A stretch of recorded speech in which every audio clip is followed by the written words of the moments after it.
an uphill battle. March of Dimes, you would think, would be very interested in funding congenital heart disease, and they do on a limited basis because congenital heart defects are the most common birth defect. But what I've noticed is March of Dimes, and I'm not saying this is wrong, seems to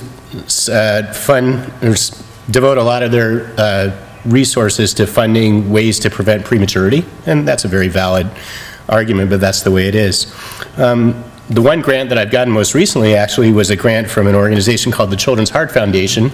So that is probably the largest organization that I know of that is dedicated to congenital heart disease. And interestingly, when you look at the list of the members of their committee that review the grants, most of them are actually MDs. So there's probably something to that. And I know this is being recorded. I hope no one in the NIH is watching this because I'll for sure be blackballed, but I'll be glad to discuss this with you over a beer later on this afternoon. But, and I've actually talked to friends of mine outside of medicine, but very successful business people, and I've described to them the peer review process for how our grant proposals are reviewed. And it is an inherently flawed system, and I'll save the details for offline. I'm probably already blackballed by the NIH, so. All right, so what are our research fundraising goals? So in order to do this properly, the grant that I just submitted that just got rejected was to give us a budget of about $250,000 a year. And so where does that money go? Most of it goes to paying the postdoctoral fellows whose research, for example, I showed you yesterday, as well as just the daily laboratory operations. The costs that I spend to maintain our mouse colony is more than our monthly mortgage payment here in San Diego, to give you an idea. So that's where a huge amount of the money goes. So maintaining the animal colony and paying my postdoctoral fellows is a huge amount. Up until now, I have never taken a dime of the research funding that we've raised to support my own salary, but the reality is I've had to support my own salary in these last several years by actually having to do more clinical work, which that's the way the business of medicine is these days.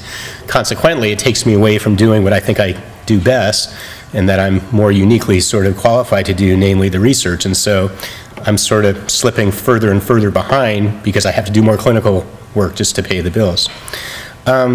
So $250,000 a year, and I'll divulge the fact that I just turned 50 last year, and so if my wife lets me, God willing, maybe if I'm planning on retiring from this in about 15 years, and we're talking about $2.5 to $3 million now or over that period of time, that would really sustain my research for the next 15 years.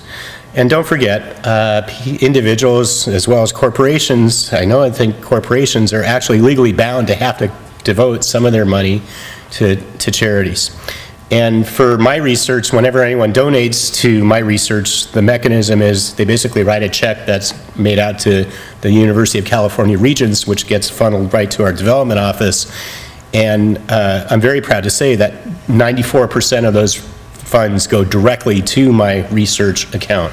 And so if you do any kind of an internet search and look at other organizations, 503C, 503(1)C, whatever, 501C, a 6% overhead is amazingly low.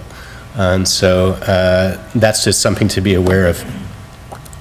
So I wanted to just, in the next few minutes, kind of go over with you a little bit about what we've done in the last few years, and then, like I said, I will hand the podium over to the Stanfields. So I decided, as I sort of saw the writing on the wall when my last major NIH grant ran out a few years ago, that we need to start looking at some other alternative sources of funding. And so thanks to the philanthropy community here in San Diego, we started having an annual fundraiser back. The first one was in April of 2009. And we've done that now on a yearly basis. So we just had our last one last month, actually. And then in 2010, as a result of, I think, our interaction at the last conference, the Stanfield started an amazing event called Science Quest, and you're going to hear about that in a moment. So again, we had the third fundraising event here in San Diego in May of 2011. And again, thanks to the Stanfields, who have the nice contact that I think I told you about with one of the San Diego Padres starting pitchers, Clayton Richard and his wife Ashley, who are from Lafayette, Indiana. The San Diego Padres had a charity golf tournament this past October and devoted that revenue to my research. And then, as you know, Craig and Rebecca Thomas did this amazing event just this past November on the set of the How I Met Your Mother cast, and that was as well a smashing success. And then most recently, just a month after that, Zion Quest #2 was held and was again a stellar, amazing event.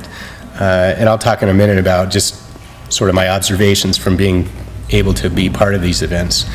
So in 2012, so far we had our 4th San Diego fundraiser here in just last month. Something very interesting, another family of mine whose child I take care of, the father works at Enterprise Car Rental here in San Diego, and each year they have a charity golf tournament, and they, I think on a rotating basis, decide what charity they want to devote that to, and so that just took place, and I just heard yesterday there are 2 checks in the mail waiting for me from that, so that was really nice because it was already an established event, and I didn't have to do anything except basically tell them my name and who to make out the check to. So that's where we're at as of right now in terms of current or future fundraising events. And like I said, so far in 2012, I've struck out on the grants. So in these last couple of minutes, I just kind of wanted to share with you sort of my personal experiences, and at the risk of being a little bit redundant with the Stanfields, but I think it's nice for you to hear it from my perspective and then from their perspective. So what I've learned is, whether it's in Lafayette, Indiana, or on the set in Hollywood, I think it's amazing, actually overwhelming to me, to see what happens when there's a personal connection. And actually, I can tell you that these 2 fundraisers have been far more successful than the ones that we've had here in San Diego, ironically, even though we've had multi-millionaires, I think in one case a billionaire attend our event. But the problem is, these are basically strangers, and they don't have that personal connection, whereas you guys, you have your friends and colleagues who know your personal stories. And so the lesson that I've learned is it is amazing to see what your friends will do for you when they have that connection. But there are challenges, as I know you guys know, and if you want to elaborate on that, feel free. But first of all, I'll just be honest with you, I always feel uncomfortable imposing on all of you, as an example, to ask your friends to support what we're doing. It's just awkward to me. That's not what I'm used to doing. So making that ask is huge. And lastly, and maybe most importantly, and I think the Stanfields will definitely, and the Thomases concur, it is a huge amount of work, right? Right? Yeah. And it's more work, to be honest, than I'll probably ever fully appreciate, except that I've done enough of my own things to realize, whether it's a conference like this, there's so much stuff that goes behind the scenes, and I know I'll never be able to properly thank all the people, not just the 4 of you, but the dozens of people that I know work behind the scenes to make these events so spectacular and so successful. So I'm just going to share with you in the last minute a few ideas that I've sort of come up with, and I know that the Stanfields are going to elaborate on that, and I think we can open up for discussion as well. So like I mentioned, an example of a charity golf tournament is actually a pretty easy thing to do. I'm sort of a hack golfer myself, and I don't know how many of you in the room play golf, but golfers are always looking for an excuse to play, and probably are, at least on average, fairly reasonably well off if you can pay $50 plus for a green fee. So they have the means. And so that enterprise thing was really a gift because I didn't have to do anything, and it was already an established event. The other thing, corporate sponsors is a challenge, but sort of as a digression from that, oftentimes if you work for a large company, they have a matching program. And don't forget that, because that's a mechanism that corporations use to fulfill their charity requirements. And so, you know, if you donate X number of dollars, your employer will match that. So don't be shy about exploring those possibilities.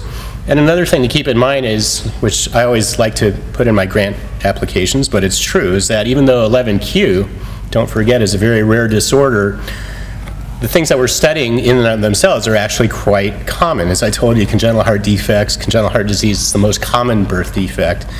And as you've learned at this conference, other things like autism, ADHD, immunodeficiency that we just learned about yesterday, you heard Ken Paris talk about how now that I think it's very clear that many of your children, if not all, have some degree of immunodeficiency, that opens up new avenues, so we can sort of use the branding of 11Q to actually pursue some of these broader important problems.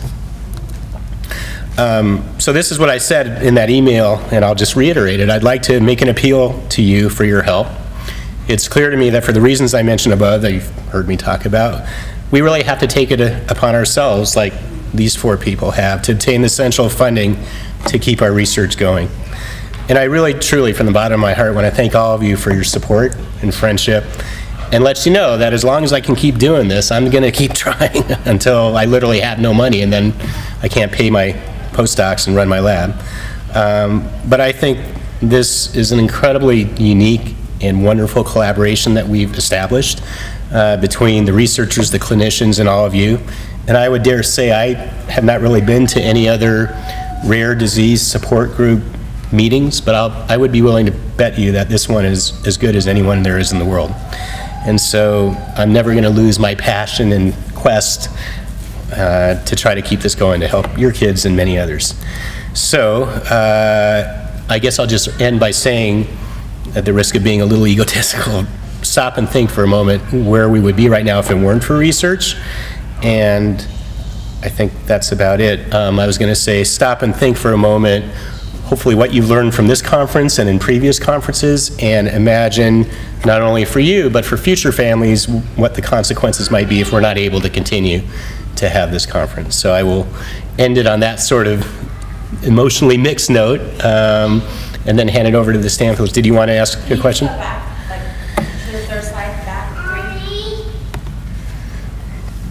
I'll try. Oh. No, I can do it. Hang on.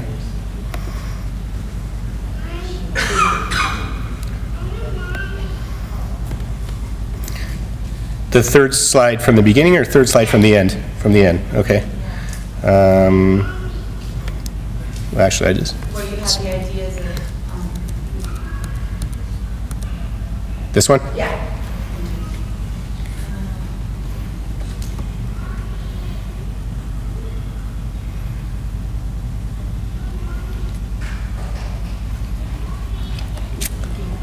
Okay. Can you just talk about number 4 a little bit more? Number 4? Yeah. Okay, so let's talk about congenital heart disease, for example.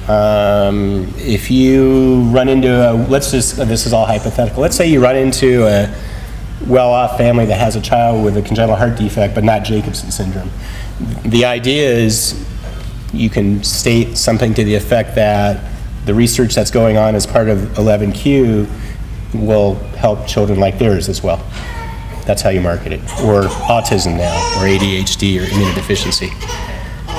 Just for clarity, the concept of supporting your research and the concept of keeping this conference alive, 2 different concepts overlap, how to... Right, that's something that I think we can continue in the next hour, the business meeting, in terms of the logistics of distinguishing... And donating to... Yeah, and this is open for discussion. I think for a lot of logistic, practical reasons, it's ideally better to keep those 2 separate, not because there's anything to hide, but I think it sort of confounds things, and I think it's best to leave the prospective donors with the option, as long as it's clear to them what the goal is in contributing to one versus the other. Now, as I've said, and I continue to believe this, that if I am successful enough in getting private fundraising for my research, it's a very easy justification to say that part of that will be used to support these conferences, because look at the research that comes out of the conferences by having you guys here.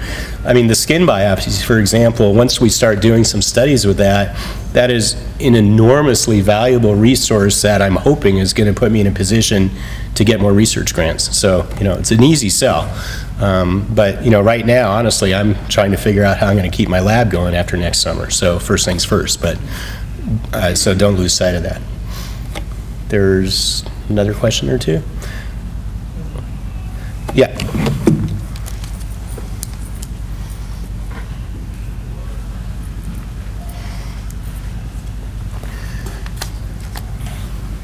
In the process of me setting up a trust for joy, and also I had Deaf Charity, and I had the American Heart Association as one that I was donating to. Now, how is it different from? Right, so the question is, I think you said you've set up a fund for your daughter that it would include supporting the American Heart Association. How is that different from supporting me? It was 3 charities that I had to release money to, but I was trying to see how does the American Heart Association Right, so this, if you decide, you in general, the hypothetical, Completed it right in the middle. I found out about the conference. okay. I had to go. All right, so here's the simple answer. When you decide, you, the prospective donor, decide that you want to donate to support 11Q research, 94% of that dollar gets deposited tomorrow into my research account, and that goes directly to keep my lab running. When you donate to the American Heart Association, it goes anywhere, and as I mentioned, I've probably in the last 10 years submitted about 6 to 8 grants to the American Heart Association and never come up with a grant. And I'll be honest, off the record here, shut off the video, it's pretty disconcerting when you read the reviewers' comments, because sometimes they're pretty good, but there's a message that I get that they're just not interested in supporting this kind of research. Does that answer the question? So if you want it to go to me, make sure it goes to UC Regents. Thanks. I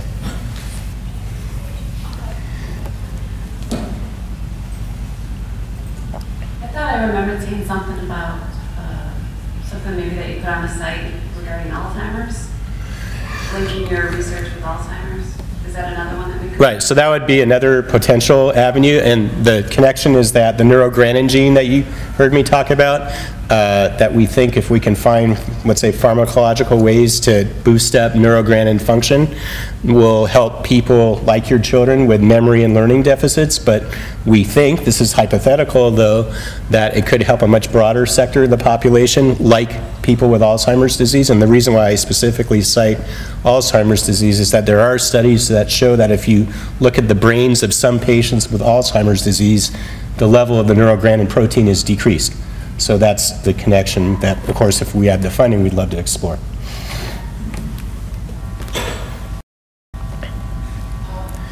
Time-wise, we only have about 45 minutes before we have to pick up the kids and childcare. Okay, then a couple more questions, and then we'll turn it over to the Stanfields. Yeah, I just wanted to comment on a couple of ideas. I know 2 years ago before the conference, we had kind of a Facebook fundraiser that I think Lindsay got going kind of online. And like most people, I feel uncomfortable asking people for money, but I went ahead and sent out the note, just posted it to my friends on Facebook, and I was shocked at some of the people that donated. I mean, I had like a high school teacher that I hadn't talked to in like 25 years donate a huge amount of money. Sorry, I'm getting upset. So, Yeah. I'm sorry. To your point, don't be afraid to ask. It's amazing what people do. And you'll be shocked by the people who care, that you don't even know care. Sorry. She said that a hell of a lot better than I did, didn't she? Thank you.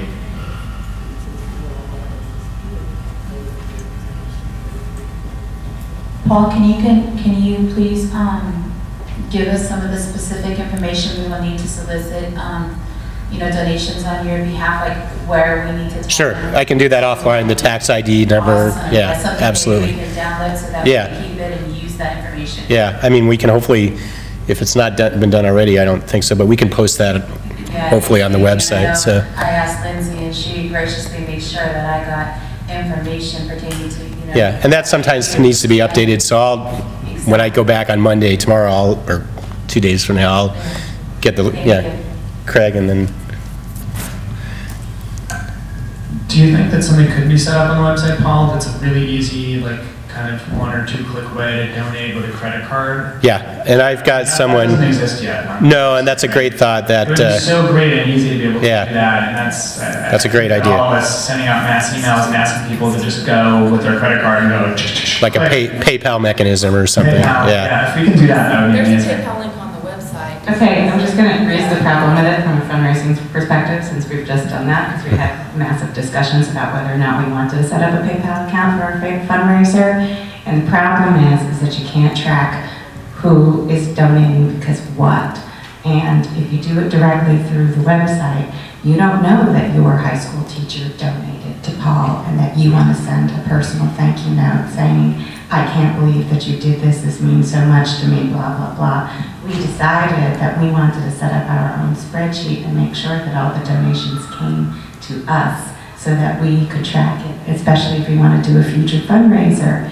If we want to know who donated and how much and what we're thanking them for, and also who might donate again, who was more receptive. And if you're doing it over time, if you're just letting the donations go directly through one click, you're not getting that feedback. So it would be great to have that access, but it actually, if you're thinking about cultivating donors over time, winds up being counterproductive to you as a fundraiser to be able to have continuing contact with them and get them to be interested in it as a cause that is more than this one-time $20 click. Then what I can do is certainly talk to our development people at UCSD. There's got to be a mechanism, because they're all over that. Yeah. So thank you for pointing that out. That's really important. Just one or two more questions, and then we'll bring Mike and Charity up. Was there one more back there? Yeah. Thanks.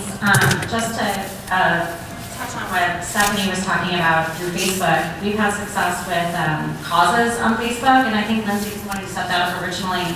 But every year we just do a birthday/holiday wish for our daughter Kate. Her birthday's in January, so we send it out right before Christmas, and it really is amazing the number of friends and family and acquaintances and random people I'm just friends with on Facebook that do donate in Kate's name. And for me, I've been wanting to do some kind of event, but just haven't had the time. So this is something that it takes 5 minutes to set up, and you just keep sharing it on Facebook. And we've raised over, I think this year was over $3,000, and the year before that was over $2,000 by just sending out some updates on Facebook. So I just want to say, a lot of the conference is funded by their friends and family, and also we had a whole bunch of Christians' friends and family through that. And something else, just as a kind of another example, and then I promise I'll shut up. and this who donates, so you can actually send out thank you. Yeah. Actually, a colleague, I think, of Craig's, if I'm not mistaken, your co-writer, I think it was his sister who celebrated her 60th birthday, if I'm not mistaken. And for her 60th birthday, she decided to ask her friends, rather than buying her birthday presents, right? That's it. Yeah. And without my having to do squat, they raised over $5,000. I mean, and for the holidays, same thing. A lot of people at Christmas time, you get to a point in life where you feel like you've got everything, and it's actually an even more meaningful thing. Yeah, that was the birthday gift. Yes. To brother. Yeah. That was, he gave to her, yeah. Right. So. I have another idea, and I promise I won't cry. Okay. Come on up, guys. I don't know how many of you work for large corporations, but I work for IBM, which is a massive. That's pretty large. Pretty good. And every year they have a program where all employees can choose to donate to different charities of their choice. And typically it's like a United Way kind of drive where they're trying to get people to put money toward United Way. It's all like, they pull it out of their checks, so you don't even think about it, that kind of a program. And one of the things that I didn't do it last year because I honestly didn't think about it, but this year I'm going to ask my friend at work, because I have a lot of friends at work That's what we like to hear. Right, but a lot of friends at work that I work with that I may not see every day, but I talk to on the phone or email, I'm just going to send them all an email and say, instead of choosing the United Way, consider choosing 11Q. Here's some information about it. It's all tax deductible, just like United Way, and you can just do it through the corporate program, and they can kind of sign up. What's that? I already filled out all the paperwork. Yep. And I'd be willing to bet you our overhead, our overhead is a lot less than what the United Way's overhead is. I can guarantee. So, I mean, I don't know how many of you work for large corporations that have programs like that, but I mention it because I know there are a lot of big companies that have these big drives to have people donate money out of their paychecks. And twice a month we get a check. All right, so I'm going to, in the interest of time, turn it over to the Stanfields, and I'm sure there will be more follow-up questions after their presentation. So, just arrow it over then? right there. Okay. Just forward, backwards. It's All right. super easy. I'd like to take a minute and just give Paul a hand for all his research and everything he's done.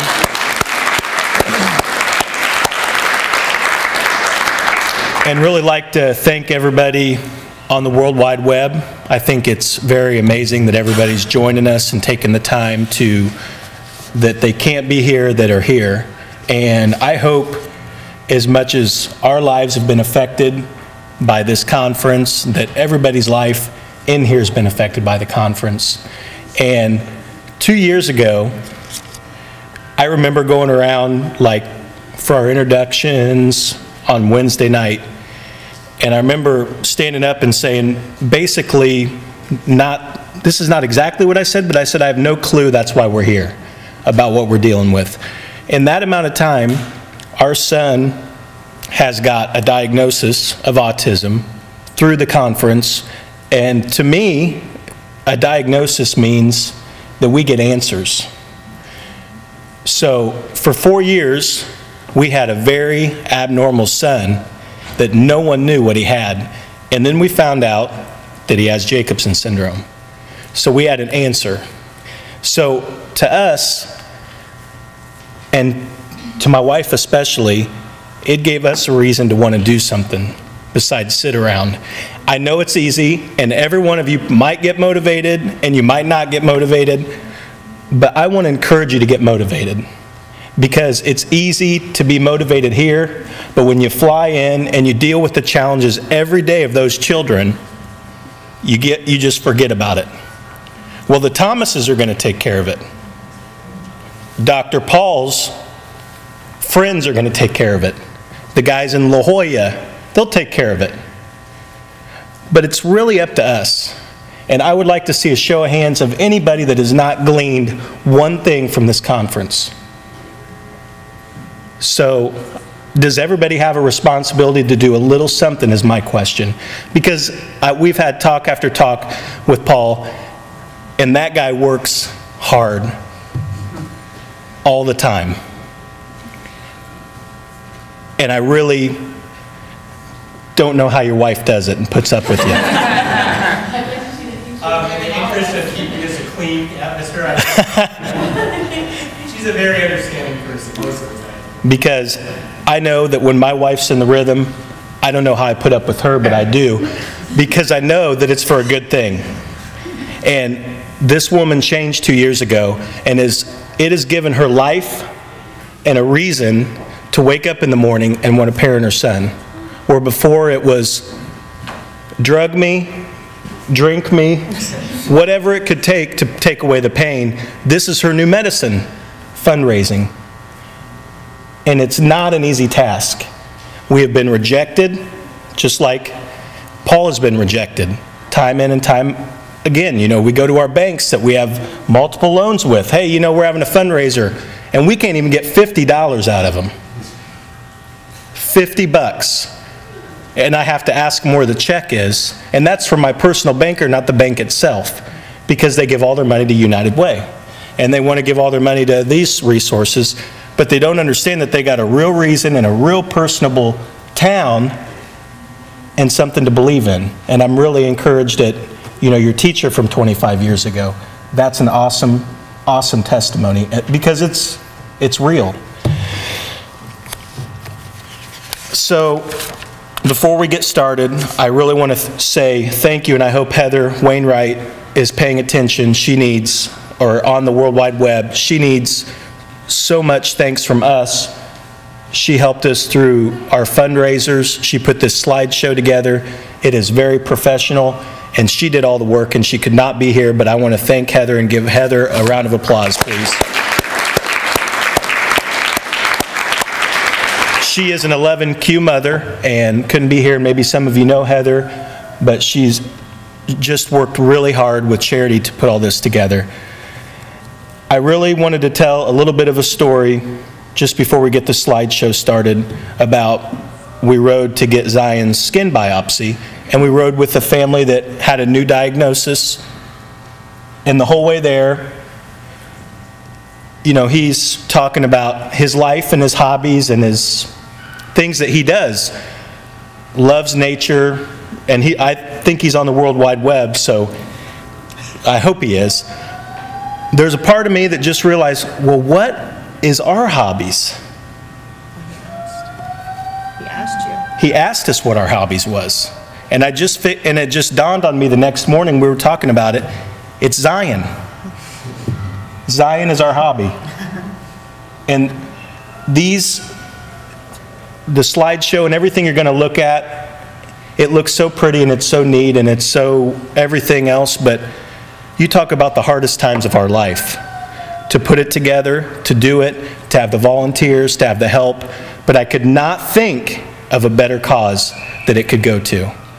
And I want to encourage you as you look at these slides to really take it to heart, because this has been my wife's life and her reason to really live and wake up every day to be able to help and encourage and fundraise and get the word out, because it is such a rare thing and she is very passionate about it. So I'm going to turn it over to Charity. I've never, ever, ever done a PowerPoint, let alone speak in front of a room of people.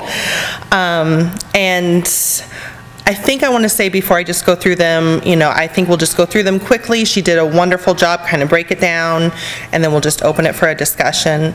But he is right. I mean, I did concerts when I was a teenager. I managed bands. It was kind of like, but then when you become the parent of any child, let alone a child that has a lot of challenges, you just let it all go and you manage your life the best that you can, and you get by.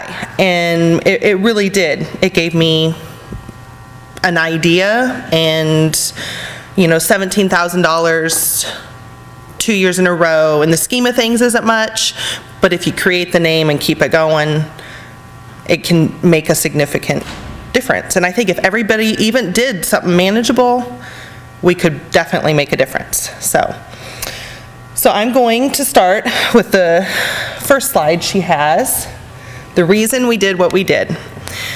2 years ago at the business meeting, I knew nobody, let alone, I mean, it was all so new and so fresh.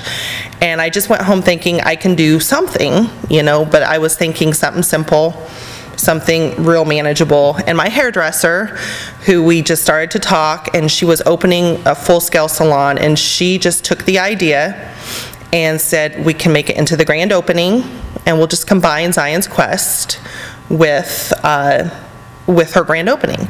So that was really the success and kind of the passion of what we did. The beginning, that was definitely want to start with Zion as a baby, just so you guys know that we knew nothing about what he had, what was going on. His behaviors were out of this world. Very, very, very difficult. So we really sought out tests to find out what he had, and that was kind of the beginning of the story with Zion. I mean, we were really, truly clueless on what was going on, and until we pushed for it, we didn't know. And I was literally just Zion's parent getting by. I mean, that was my life, was just trying to cope and manage. So, when Zion was diagnosed, we... There you go. Okay. Yep. You're here. Okay. Zion got diagnosed because we insisted, and I'll never forget the day that we had based the purchase of our home, and, well, the home that we now live in, on his diagnosis, because we were told initially that it was a protein issue in his brain, and that he actually had something called leukodystrophy, which I don't even know if I'm saying that right, but he would have ended up dead eventually. And it was just a huge, overwhelming. I'll never forget, the doctor just told us to not look it up on the internet, don't Google it, don't, you know, and went for the second opinion. And we sought out doctors, and it wasn't until the 11Q diagnosis, and I found Dr. Paul on the internet, and I sent him an email, and he said, more or less, call me at such and such time. And I really believe the passion of fundraising and all of it started when he was the first person that really listened. He was the first person that actually asked questions, and the first person that really, you know, just took the time to listen and to understand, and I think that that's probably why I'm so passionate about what he's doing and his research, is because he really, I believe, has a sincere heart for all these kids. And to even watch him up here speaking through this week and calling all of you by name and your kiddos by name, I think says just a lot. You know, it's not that he's just in it for all the statistics or the research, or, you know, he's in it because he has a passion for it. It's not, you know, just... So therefore, it is our passion, and I think that we will go to actually the first fundraising event. Like I said, we definitely leaned on Diane Henderson from InStyle Hair Studios to put together and provide the venue, but we sought out all the donations all on our own. I know without your main connection, such as you guys, you know, without that umbrella of, you know, starting something on your own, it really is a lot more work. And without Mike's company, you know, providing that little incentive of the car, you know, it was something that we gave as an incentive for that big kind of grand finale thing. It probably wouldn't have done quite what it did, but it still would have done something. It was a fun year. It was amazing how encouraged people were to give, how much fun they had giving larger amounts of money, like for baskets that, you know, didn't really, I mean, seriously, they started to auction off the cakes somebody brought to donate, and then they pulled my wreath off of, I brought it for decorations, and they started to auction, I mean, they were auctioning off everything. The centerpieces, Terry Lynn had, the girl who takes all of our pictures, she had made real simple little pumpkins, and I mean, you can see, I guess, some of them. And scoot over one more, that one's some pictures. Yeah, there's some pictures. So she did a fabulous job, and it was beautiful, and it said exactly who we were. That it just symbolized our family. It symbolized, I mean, even Paul, for him to fly out, he thought we were nuts, and I thought I was nuts, because I thought we'd be lucky if we raised 7, I mean, my goal was 10, but I thought that was unattainable. I really did. So, but I'm going to let Mike talk about 2011, because it definitely entailed a lot more sacrifice, because we tried to make it definitely something big. So I'll let you. So yeah, we'll move over to this slideshow, and as you can see, like, we did some creative stuff, had a little beetle there with the keg in it, and had, you know, All was donated. What we did, we had a professional auctioneer come in and pretty much sell items, and we had lot numbers, and we had 50 to 75 items, and we had it actually in an old trash facility. So, I mean, we transformed it into a beautiful place to have a live auction. We had fun. Our auctioneer is Hollywood material. He is the best, and he's made us be able to give, be able to have the auction, be able to get more money, to encourage people. We had fun, and that was the #1 thing. So it was definitely, you know, we tried to do the silent table. We tried to experiment a little more with, we had like an artist come in and do some, as you can see there, an artist come in and draw the kids. You know, we just had a lot of different things, and really had a lot of fun doing it and making it really, you know, feel like a comfortable event that was us at the time. And it was really a very amazing night. We had a lot more different people come in that were more bargain hunters, because we had more of like an advertisement in the paper saying, you know, we had a live auction. So we had people that didn't even know what they were coming for. They just wanted to steal something and put it on eBay or Craigslist and make money, which was cool. They paid, you know, it was fine and not a problem, but all the money, once again, 100% of the money that we made went directly to UC Regents. We believe in the research. We believe that without the research, there would not be this conference. We wouldn't be able to sit here. We wouldn't be able to have the amazing attorney come in. We wouldn't be able to have Dr. Madison. We wouldn't be able to have Natasha. Everybody. And that's what we believe in. So we have directed our energy and our funds into the research. But I also think that because you just get excited about something, it just creates somebody else to want to do something for the same purpose. Like I had her put the picture of Clayton and Ashley because they came, and then it was such a pleasure to go see Craig and Rebecca. It was just a very, very fun event. And it's something to keep you motivated to see that other people are doing it. And I think without other people doing it and other people continuing to do something, whether it's little, whether it's big, whether it does not have to be a full-scale live auction. It doesn't have to, I mean, we did silent, we did live, I mean, there was an inside of silent. I mean, it was a lot to keep track of and a lot to plan, a lot to coordinate.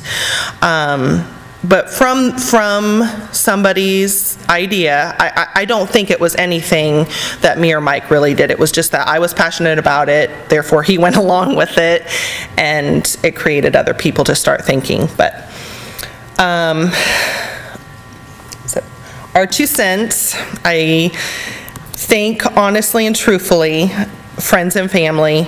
You think of ideas of who you can approach. Obviously, a lot of people have churches or organizations, civic groups. I personally tried to, this last event, target it towards kind of the farm community that the business had moved to, and I think that's why we got so many bargain hunters and so many more like people that are just kind of coming to find a good bargain, hang out, have some beer off the keg, you know. So I think how you target it is definitely a key thing, you know, whether you want to target it to your church group. I know a lot of people probably would have success in that kind of a direction, or friends and family, like everybody was saying on Facebook. You know, I know that people are willing to give, and I think if you want to put a lot of time into it or a little time of it, you know, it just really, it's kind of how you feel. These were kind of some of the things, and I left them back on the table if you want to look through them. The papers and kind of the invites, the reminders that we sent out. I think we probably, I wouldn't say we went overboard, but I was so passionate about it looking different than everything else, so people wouldn't just get a generalized looking letter in the mail or via email. I wanted it to kind of say who we were, who I was. So that actually, Heather, and it'll kind of actually, we'll sum it up at the end, but she has designed it to where we can all start to share some of the same material if that helps anybody start to plan their own event as well. I do think we need to utilize these Facebook, Twitter, and the press release. I did press releases to our local radio stations for free airtime. But all of that, there again, it is a lot of commitment, a lot of work, a lot of delegation of somebody else so you don't get burnt out. I don't really know that it was a huge benefit, and some people might have success with it, but I did do some booth time at like the farmer kind of communities in Brookston and the surrounding farm towns to try to get people talking, but I think then they just think that we want something, and people didn't really give me a lot of time. So past year donors, when you guys were talking about keeping track of people that give, we created really just keeping track of everybody that gave anything, so you could approach them again the following year for either the same donation or, you know, to at least just keep them informed. Businesses, and I know I put a note on there, but businesses that you regularly support, you'd be surprised. I think that was probably one of my bigger successes, is people that you give money to. For some reason, Creasy Lane Starbucks is one of our Starbucks in town, and they were who we regularly gave to, and they just gave tons of coffee. I mean, we had baskets of coffee, and we'd pair it up with different things. So, I mean, I think that that was a huge part of our basket gifts and stuff. Keys to success. There again, this is a very breaking it down professional slide. Heather put some things that she felt strongly about as far as mentioning that tax deduction, like Paul was talking about, so people realize that they can write it off. Using, like I said, with the radio station, free advertisements, free, sometimes the papers will do certain days that you can put an event in and list an event. Prompting communication and always saying thank you. I feel so strong about keeping track of everybody, because I would never want somebody to give something and then feel like they never got a thank you because it fell through the cracks. And, you know, and then I would even feel worse trying to approach them for another donation knowing or not knowing that they were not thanked.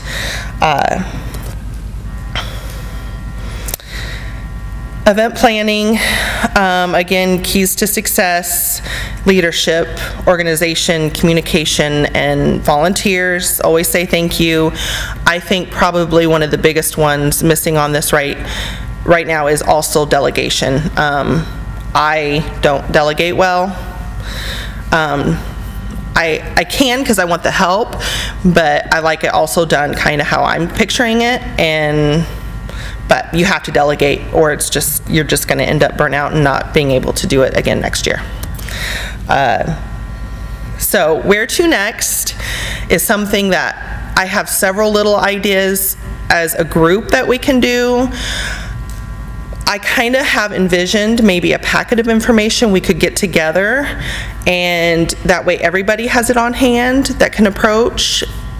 Whether or not, I mean, you guys want to create your own, it was kind of something that I feel for my area. I'm going to start approaching larger, like some of the drug companies in Lafayette are really the wealthy kind of part of Lafayette, and some of the factories, and trying to get more to the people that really have money and put more of just a packet of information saying, you know, this is where you can give, this is how you can give. I, like Rebecca, would rather see the money come and then send it to Paul so I can keep track of who's giving. That's just something we had pretty much agreed on. That's why we set the Zion's Quest bank account up in Lafayette, so we can track it and then send it straight to Paul. That's just something that worked for us because I wanted to be able to thank everyone. Persistence is critical, and I take things very, very personal, and part of that I think is being a woman. Not every woman takes things personal, but I do take things personal, so you have to learn to let it bounce off you when they do say no. I mean, for me, you know, no would be just like, how could you not? But, you know, that's just because I feel passionate about it. This year, I don't know that there is going to be a huge Zion's Quest. I don't think it's going to be held in the garage and blood, sweat, and tears put into all, you know, everything, because I just don't know that this year we can do it. But I do have envisioned something different, since we've kind of done it different each year. I'm kind of picturing, and you can laugh, but a bike ride, a Harley ride, is kind of a big thing in Indiana, and it's kind of my new little hobby.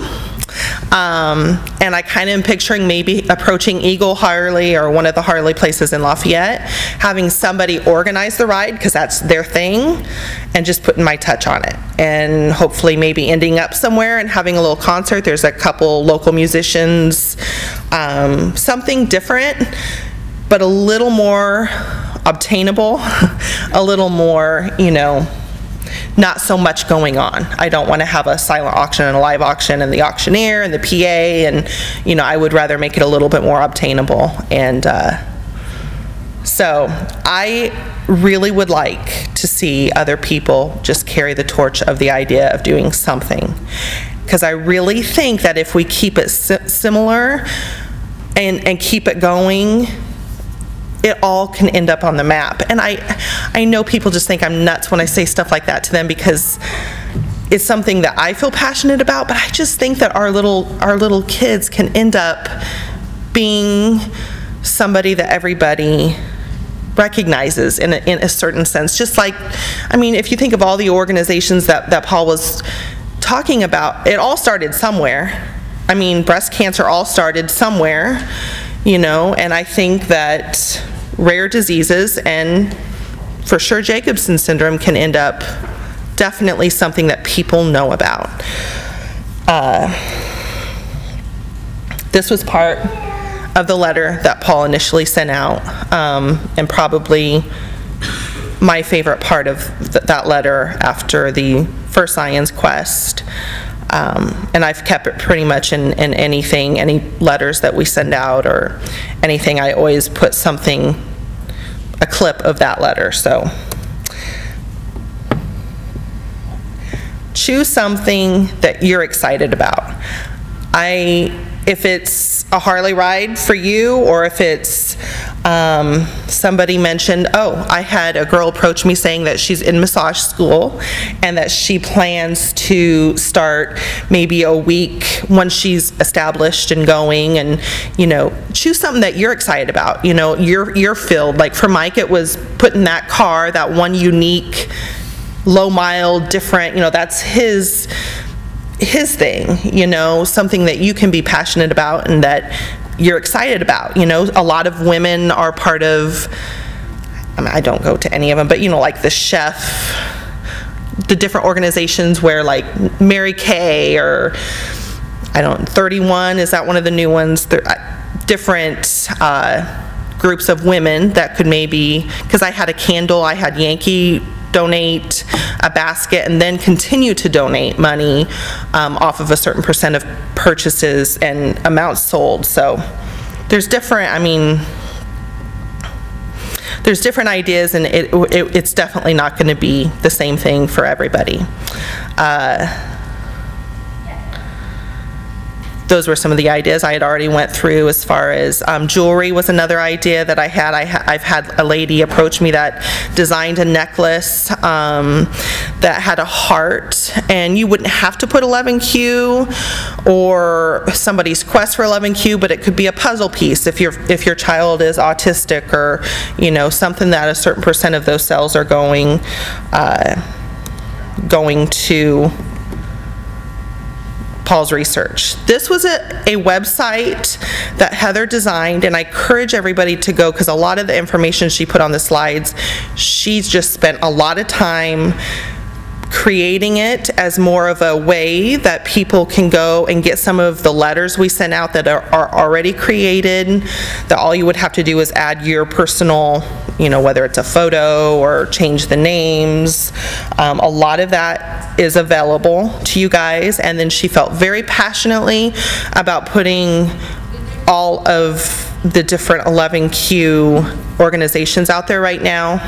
Not organizations, but whether it's our Facebooks, the 11Q USA website, there is more, and I think that somehow, excuse me, somehow all of them, I just would like us to be more of a community and more of a it's all together somehow. So she wanted to make sure that all of this was there for you guys to see. And lastly, if you guys want to write down your email address, I would be more than willing to email you what she put together as well. I was going to try to print it off on paper, and we just ran out of time, and it was just too last minute. So that's all I have. You want to wrap up?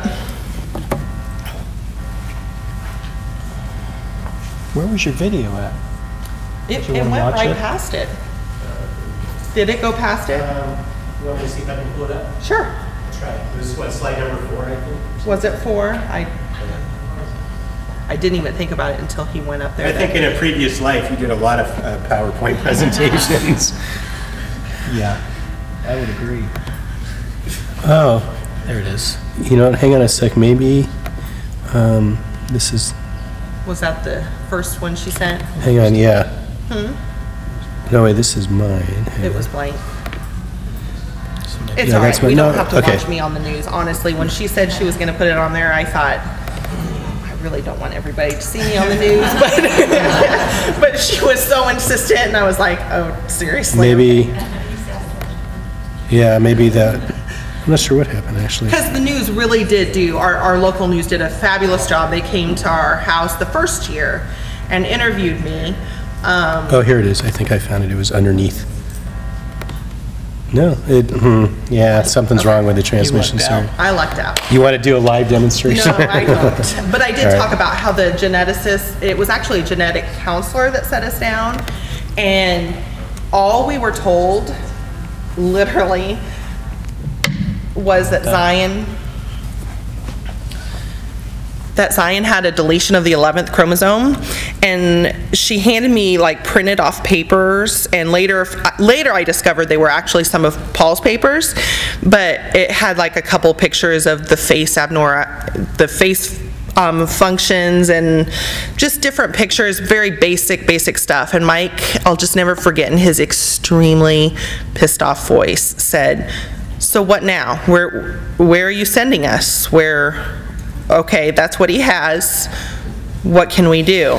And she honestly, all she said was, she looked at him and she looked at Zion and she said, "You're doing a wonderful job.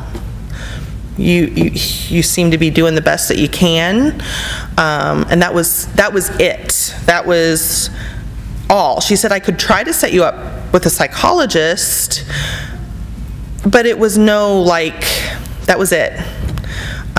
So it wasn't until I just started to look and search, and so that was really the gist of what I said on the news. So really, I guess the way we want to finish it up is, I feel like, just like our marriage, when we don't give and take, and someone takes and doesn't give, it doesn't work out. And I feel like this is a give and take relationship with the conference. You know, everybody's got their bellies full. We got as much information as we could take in, but I would love to see everybody give back just a little bit. And if we can all give back and you multiply, we have 50 families, and, you know, everybody can raise, is it $2,000 attainable between, 50 families? What's that put us at? That does a pretty good job. And in 2 years, we can come back and maybe there'll be 100 families here, and just keep growing. And I know Paul sent an email on 11/11/11 that it's 11Q Day, and something in me just thinks, as Charity was talking, whether it's Facebook or whatever, or everybody does something on 11/11 every year, it could be maybe it's cheesy and ridiculous, but it's a way for everybody to remember that we could all set up something to try and generate some funds on that day. But I want to thank everybody for attending, and really appreciate you guys sticking around for this. I know it's one of those things that fundraising is not easy. It's not been easy for us. It's not been easy on our marriage. Our marriage has been strained by it every time we do a fundraiser, because we're both given and don't have anybody to take it. But every time we come to this has been the second conference, you just feel that it was all worth it, because you gain so much new material that helps us parent, love, and train our children better. So thank you again, Dr. Grossfeld, for everything you've done.